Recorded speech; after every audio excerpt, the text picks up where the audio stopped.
Hello once again, Star Wars unboxing fans. Welcome to another episode of Darth Tuba Star Wars Unboxing Show. I'm your host, Darth Tuba, with yet another Star Wars Daddy auction. Yes, I can't help myself. I am so caught up in the Darth Tuba slash Star Wars Daddy collab that actually we've been talking about maybe even trying to do a joint episode at some point. Not sure how that would work. He's literally on the other side of the country. It's about as far away from the continental United States from here as you can get, but maybe via Zoom or whatever types of tech we can use. We might do that in the future. But I have once again, at the time of this recording, this is about. I think I've taken the Daddy of the Week highest spender like 3 weeks running, but now we have finally kind of hit. Oh, not the wall, but we've hit, and settled into kind of like I go onto his auctions now and I try to bid on one figure here and there, a couple of figures, and hoping to win one or two a week, mainly for my own personal collection to build up some diorama figures, that kind of thing. But I also have been trying to, as I've mentioned on every episode of any auctions that I've been participating in, trying to build up a stock of vintage vehicles, figures, and playsets that I can put out there for the sale. Cross-check it first with my own personal collection. I mean, my collection is from the 70s and 80s, like these, but I played with them. They were not sitting in a box. I mean, obviously they've been sitting on display now for 40 years, but for those first 10, they were played with vigorously, and some of them have, they are a bit war torn, if you will. So I'm looking to maybe open them up, check them out, try to switch some things out, which I've done with a few of my vehicles. So I'm really happy about that. There's also been a few of my items have gotten sun damage or light damage, and I am kind of looking to replace pieces and parts of them to just get them a little bit more pristine and more, looking like they were brand new. So honestly, I can't remember all this. We've been doing auction communication week after week after week. So I get a box after I've won an auction, but then that stuff doesn't come till the next week. So in this case, let's just get going. I can tell by shaking it that there's going to be some packing peanuts. So I'm trying something new. I'm trying to unbox it from upside down in the hopes that maybe I can access the stuff. But I think he does a really good job packing. So and again, just to promote it. Darth, I keep saying Darth. Star Wars Daddy essentially is a YouTube channel, and it's also an eBay seller, and he puts them two together. He actually promotes the channel, or he promotes the eBay selling part of his business, if you will, on his channel, and he goes through and talks about all the things that he sold each week, who he sold them to. He gives out shout outs, and he has a whole membership set that he's encouraging people to partake in an effort to try to make, what I really like. I mean, there's a lot of people that have, Patreons and YouTube memberships, and I subscribe to a handful of them that I feel are very worthy of it. What I like about the Star Wars Daddy is that his tiers, first of all, he sends out some cool merch and stickers and buttons and all sorts of fun little swag for when you become a member. And he has a contest, and if you win the contest, sometimes he'll send you an extra figure and things like that. But also, he does a really, really great thing and if you buy on eBay, it's probably among the best deals you can get, and that is for figures. He does virtually free shipping. Okay, he covers the cost of shipping on figures, and he sets a very low bidding price, usually $10 for a complete figure. This is vintage figures. And then, maybe a little bit more for a more rare figure, but the vast majority of them is $10.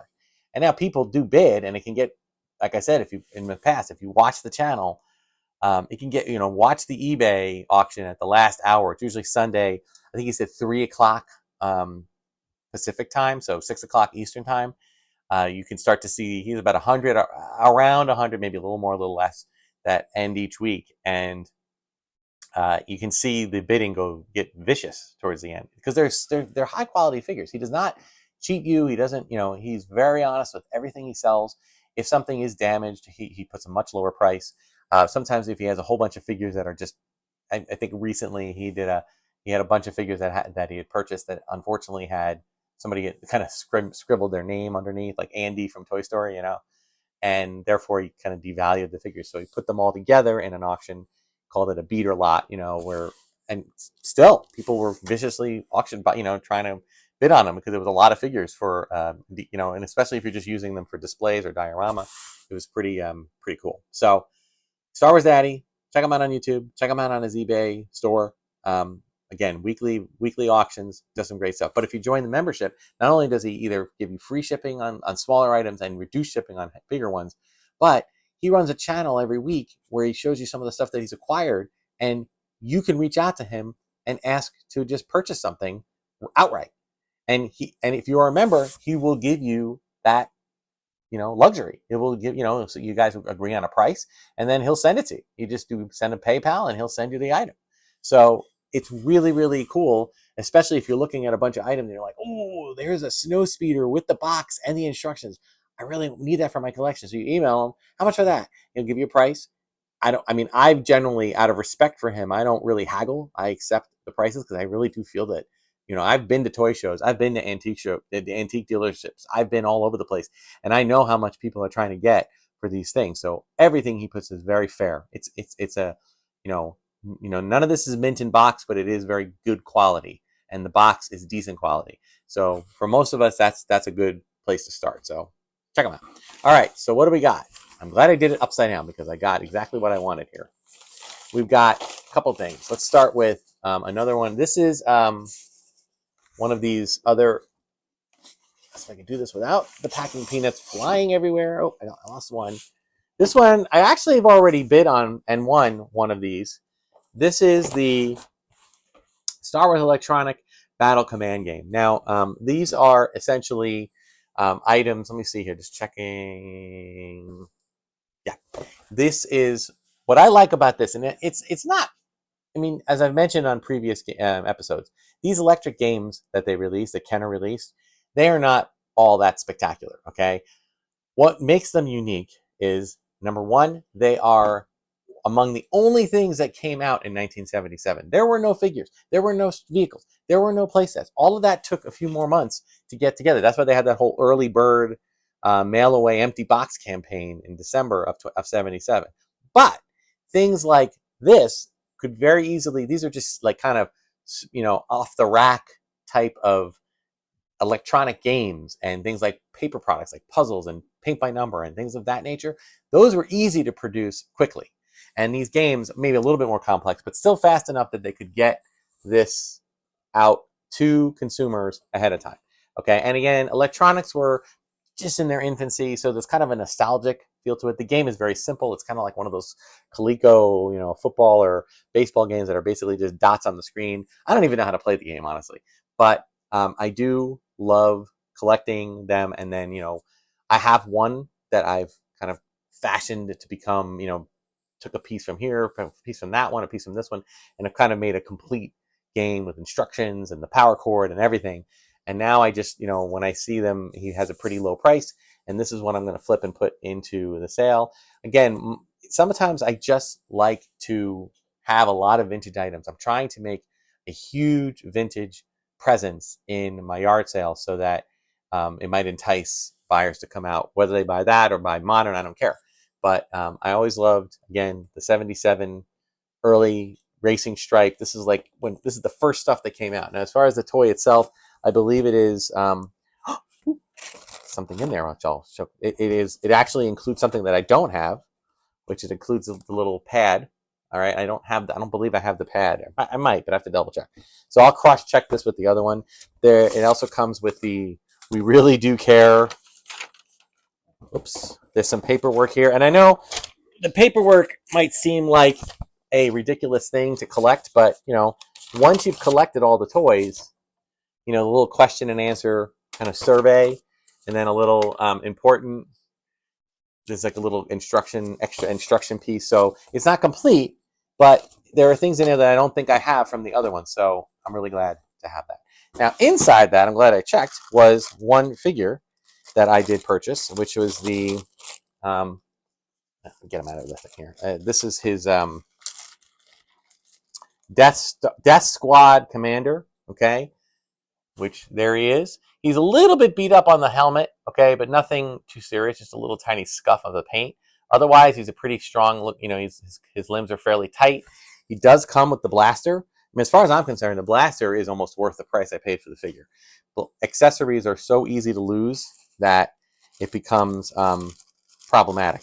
Now, in terms of what I'm going to do with the figure, this one I may not flip. Any generic figures, Rebel soldiers, Imperial troopers and soldiers, I usually keep so I can, you know, army build, because I never did that as a kid. So I have my little pile of figures down here that I pile them in. I'm also looking to, you know, create a few more dioramas and that kind of thing. So let's see what else we have.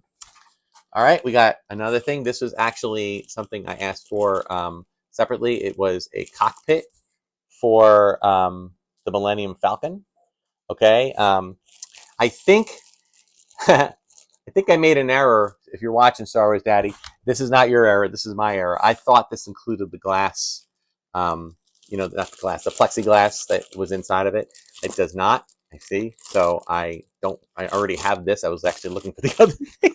But again, that was on me. That wasn't on you. So I appreciate it anyway. And I might either resell it in my own eBay auction, or I don't know. We'll see. Maybe I'll find another Falcon and save that for that. I know it's fun to collect all the pieces. All right. We're going to hold back on the second to last one here. I'm going to get this one out. Actually, you know what? I got to stand for this one.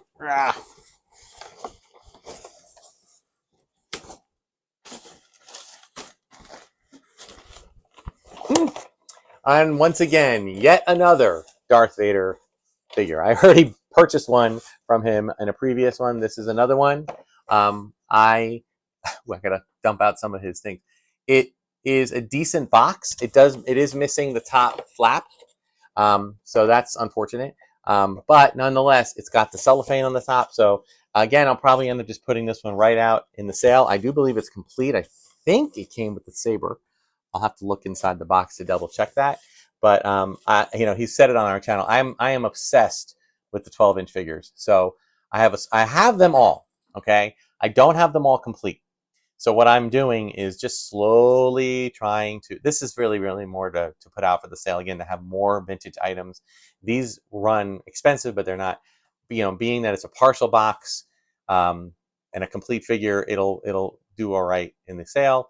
And but I also like to compare it to my own, because I have actually taken some of the Star Wars Daddy 12-inch figures and replaced my own. Because I've said on the channel, I only had 3 growing up as a kid, and even those got beaten and battered. And unfortunately, 2 of them, Boba Fett and IG-88, are extremely hard to get even pieces for without spending a lot of money. So, but they're mostly complete. So the other figures I found in yard sales over the years, so they were all incomplete. So I'm trying to do it. So thankfully, this box I got to compare with the other boxes. It's actually pretty strong, in spite of it doesn't have the top flap, but the rest of it, it's actually pretty good. So I might look into that one and see, compare and contrast. All right, I don't know. All right, I'm just gonna go to this one. This is kind of what I want this to be, my last one, which is the Land of the Jawas playset, right? Which I'll show you in a minute. But before I do that, I just want to go through this. There's a lot here. Oh, yes, we do have some more. We have a Stormtrooper 12-inch. It does have a glued hand, so his hand's a little bit kind of off kilter there, but that's okay. So another 12-inch goodness that'll go into the sale pile. And we have another Leia. I like how the packing peanuts are everywhere. Okay, I have to go through those. Now this Leia, I got to see if there's anything in there. I honestly have to kind of compare and contrast in terms of boxes, because some of the boxes, like, I don't know what. Like, there's Leia, and her hair is in pretty decent shape. It's got the two little discs there. Okay, I don't know what is better when it comes to box quality. Like, on the one hand, yeah, most of the boxes that Star Wars Daddy acquired a huge collection from someone. It was a $45,000 he paid for it. And I knew when I was watching it that even though most of the boxes, I was watching when he was going through it, and most of the boxes are like this. The lids are cut off. I don't know why the lids are cut off.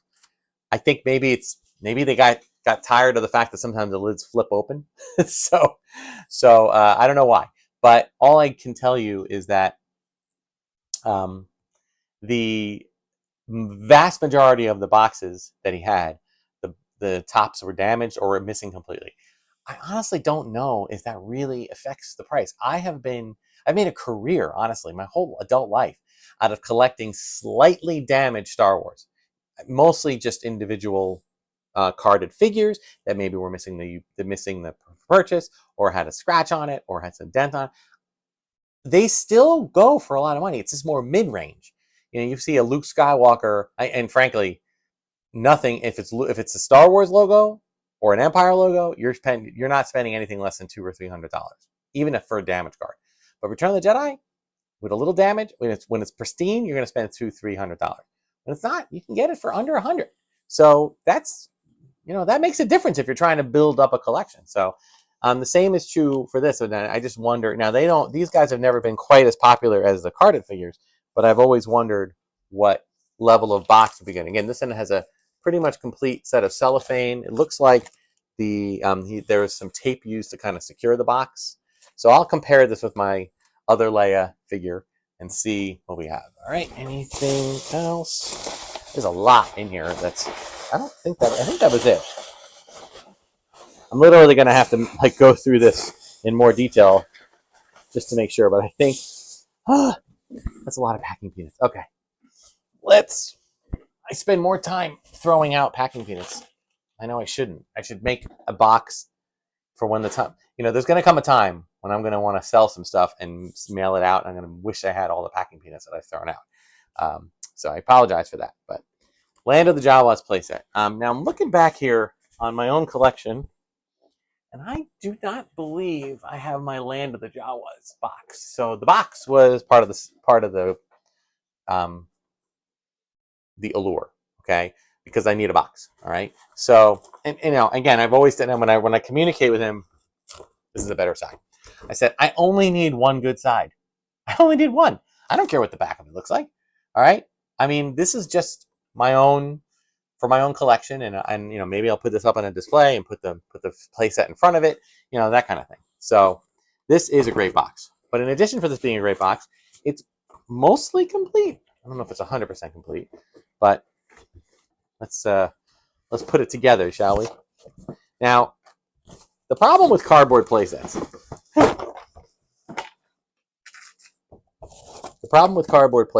Okay, very simple.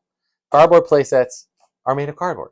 Cardboard isn't really something that lasts forever and ever. So that is kind of the thing of it. I just purchased a bunch of these in the hopes of maybe doing a little bit of customization. This one I'm going to give it a good cleaning because it looks a little dingy, but that's one. And then you've got your generally speaking, it's in decent shape, okay? But here's where it gets a little bit weird, right? You have this piece of cardboard, they're just tabs, they're just you stick the tabs in, and but the problem is they're cardboard. They're going to bend, they're going to get brittle, But again, you're not sitting there trying to, it is just a backdrop, it's not something that, of course, Sears came out with the actual Sandcrawler, which was, puts this to shame. All right, it's going to be very gentle. Yeah, that's the other thing. I've been frankly, a little klutzy in my old age. I hate to say that. I don't know if anybody else is noticing that, but as you get older, but yeah, I've been noticing some serious klutziness. So, all right, and then you got your this kind of folds up, right? And then you got this part kind of slides up like this, right? I think there are a couple of little pieces missing, but generally speaking, the bulk of it, it holds up. And then you just, there you go. And it does include some of these pieces. I got to look and see if mine has these. So you got the little playset here. And what is this? Is this? Oh. I think these are the lock. lock the thing in together. Okay, so you got my favorite part of this, of course, is the droid. You can put the little droid on here, and then he slides up. This is, though, the part what people don't know is that this is the part that you got to be careful with, because it's the only hard plasticky part that's connected to the cardboard, so it's really easy for it to break. But as you can see, when you put it together, it's all good, well and good, and it comes with the escape pod, which is really in the original. This is the escape pod. This looks like it's still in the package. This was like sealed, so I'm not going to open it. But this is the only time you had the escape pod in any playset that came out in the 70s and 80s. So kind of rests right here, and it has a little like turn thing. I don't know if you can see it off. It's at the bottom of the camera, and it kind of activates this little spring. So it was a fun playset in its time. It was just, again, kind of like what Hasbro's doing today. It was mostly diorama based, but it had a couple of play features that were fun. So that is going to do it for this Star Wars Daddy auction. I will say that I am probably, until Star Wars Daddy walks away, comes home with another huge auction of his own that he's going to try to sell off. I don't know how many more big ticket items I'm going to be bidding on. I say that every week, but and then yet things come up and I end up finding more stuff. So who knows? It's anybody's guess. So, but we'll see. But I want to thank. I mean, it's not really I wouldn't say a full out collab.